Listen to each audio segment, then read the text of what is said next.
O ito, magbigay ako ng aking reaksyon doon sa pasabog na binigay ng AMLAC sa impeachment hearing ni VP Sara Duterte kung saan 6.7 billion pesos, napakalaking halaga. Yan po yung labas-pasok sa mga bank accounts ni VP Sara Duterte at nung kanyang asawa na si Man Scarpio. Napakalaki, 6.7 billion. Kay VP Sara alone, nasa 3.7 billion pesos yung pong halaga. Kasama dito yung inflow, yung outflow, despite 88 million lang yung kanyang diniklara sa SALN. Doon pa lang medyo mahirap nang i-dispute eh. Yung sa pinakamalaking SALN na sinubmite niya, 88 million lang yung kanyang total assets, okay? Yung kanyang pag-aari. Pero nasa 3.7 billion yung pong labas-pasok sa kanyang bank account.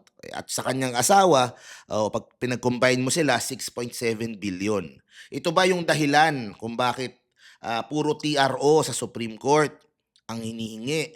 Kung puro try ng try para pigilan itong mga hearing sa Kongreso dahil ayaw nilang lumabas ito mula sa AMLAC.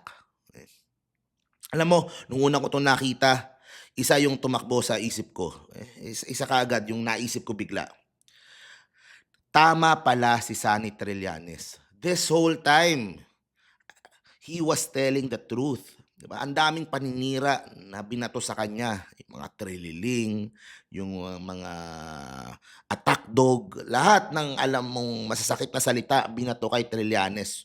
Pero since 2016, he was the one telling the truth. Alam niya yung buong katotohanan. Nakita niya na itong mga Duterte, despite yung kanilang pinapakita na simpleng pamumuhay, maliit na bahay, kakain ng tuyo o kung anong pagkain dyan na simple, pag tingnan mo yung bank account, bilyon ang halaga na lumalabas-pasok doon. Kay Sara Duterte at sa asawa pa lang niya yan. 'Di ba? Paano pa kaya yung kay Digong? Paano pa kaya doon sa ibang kapamilya nila? So yun ang malaking pasabog talaga. Tama si Trillanes. At nandoon ngayon si Sonny Trillanes. Hindi pa siya nagsasalita. So pag nagsalita siya, mas may laman. 'Di ba? Mas may kabuluhan yung kanyang sasabihin dahil mababakapan na ng AMLAC eh.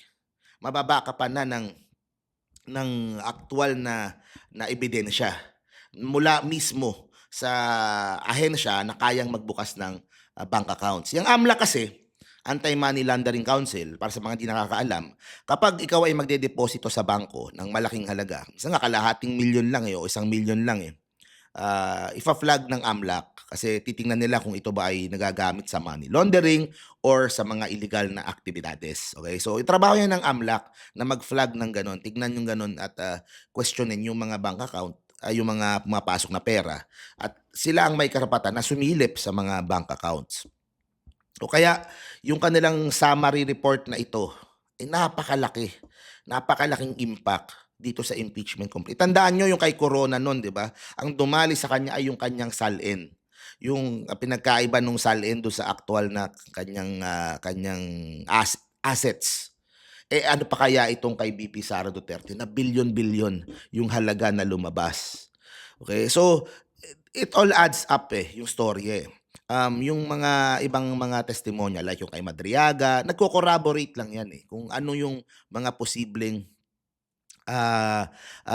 source ng mga pera, ano yung mga posibleng activities, bakit nagkakaroon ng ganong kalaking halaga.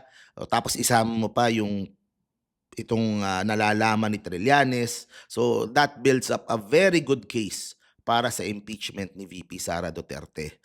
Sa akin, irregardless yan 'Di ba? May issue ngayon kay Romualdez, flood control, kay Marcos, kay Zaldico, 'di ba? Kailangan ding managot kung sino yung mga kurakot doon sa issue na yon, definitely. Pero hindi mo pwedeng isantabi o ipawalang bisa o ipawalang sala itong ginawa na ito na clearly is a betrayal of public trust dahil syempre pag nagsumiti ka ng SALN mo, you swear na totoo yung sinasubmit mo at, yun nakitaan ka ng bilyon-bilyon na halaga na labas-pasok sa iyong bangko, saan nanggaling yun, 'di ba?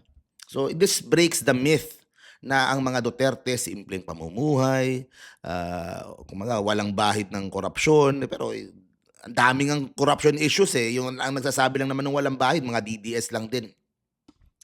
Pero kung ano man ang whatever na propaganda na kinakalat nila, eh, basag dito sa nilabas ng AMLAC. Mahirap i-dispute yung ebidensya, okey? At hindi pa na-o-open ng buo yung mga bank account, 'pag na-open pa yan, 'di ba? At yung mga detalye at lumabas yung mga katulad ng sinasabi nitong si Trillanes na nakaka-receive kunyari, from, sindikato o drug lord ata yung nasabi ni Trillanes na 50 million every 6 months, 'pag lumabas pa yun, 'di ba? Kasi mukhang ano, mukhang so far totoo yung sinasabi ni Trillanes, eh. Paano pa 'pag, yung mga ibang mga sinasabi niya, 'di ba, kung totoo rin, 'di mas mabigat yun. Mahirap i-dispute yung bank records, eh, 'di ba? Kahit presidente ka ng bansa, kahit ikaw yung pinakamakapangyarihan, pinakamayaman na tao sa bansa, hindi naa-alter yung bank records, eh. Hindi mo puwedeng pabago, hindi mo puwedeng pabura, hindi mo wala, eh. Kaya ang hirap i-dispute yung ebidensya ng bank records, sa totoo lang, eh. Kaya yun ang malaking dagok dito. I'm really interested to see kung ano yung magiging palusot, ano yung magiging, depensa ng mga magagaling at mahuhusay natin na mga kaibigan na mga DDS vloggers para sasabihin nila, "Eh, si Romualdez nga bilyon-bilyon, si Zaldico nga, si Marcos nga maleta-maleta, o, si VP Sara baka ayaw sa maleta, pinapasok na lang sa bank account." O, 'di ba, gano'n yung nangyayari. Pero I'm really interested to see at ire-report natin 'yan at yung mga sasabihin ni Trillanes mamaya ire-report din natin. Mamaya magla-live din tayo. Ito ay initial na reaction ko lang doon sa lumabas na balita ngayon diyan sa AMLAC at talagang nakakagulat at, actually hindi naman ako nagugulat kasi nung nagsasalita pa lang si Trillanes, nakasama ko 'yan, 'di ba? Naniniwala na ako, eh, 'di ba? So hindi naman ako nagulat pero nung nakita mo na yung nilabas nung AMLAC, ang laki. Hindi, siguro nagugulat ako na gano'n sila ka-lousy na hayaan na dumaan sa bank accounts. Kaya nga may maleta-maleta, eh. Kasi ayaw mong dumaan sa bangko kasi mate-trace, 'di ba? So, ayaw mo sa maleta, pinadaan mo sa bangko yung gano'ng halaga.